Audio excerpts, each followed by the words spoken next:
থেকে আমরা সেই প্রত্যাশিত মেসেজটি পাবো।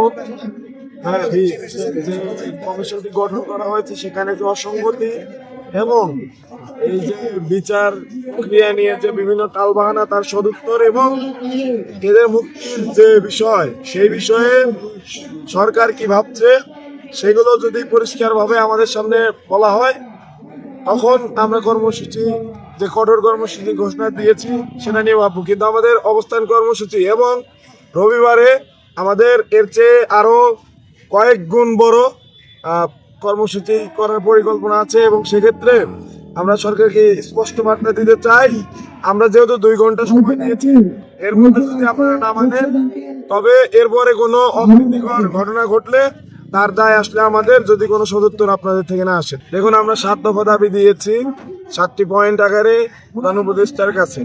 এখন সবগুলো দাবি হয়তো একদিনে মানা সম্ভব নয়, কিন্তু দ্রুততম সময়ের মধ্যে যে মুক্তি দেওয়া, যারা নিরপরাধ বিডিআর সদস্য আছে তাদেরকে মুক্তি প্রদান এবং আরো যারা বিভিন্নভাবে ক্ষতিগ্রস্ত হয়েছেন তাদেরকে চাকরিচ্যুত করা হয়েছে, তাদেরকে যে জীবন ধারণের যে উপায় বা চাকুরিতে পুনর্বার নিয়োগ সেটির যদি ঘোষণা সরকার না দেয় তাহলে আমাদের কর্মসূচি আরো কঠোর হবে।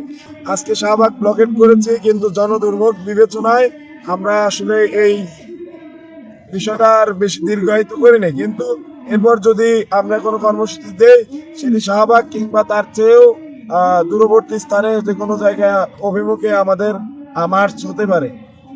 তো আমরা আশা করব যে সরকার রক্তের উপরে, শহীদের রক্তের উপরে গঠিত হয়েছে, সেই সরকার আসলে মানুষের যে গণ আকাঙ্ক্ষার দাবি সেই দাবি পূরণে তারা সচেষ্ট থাকবে।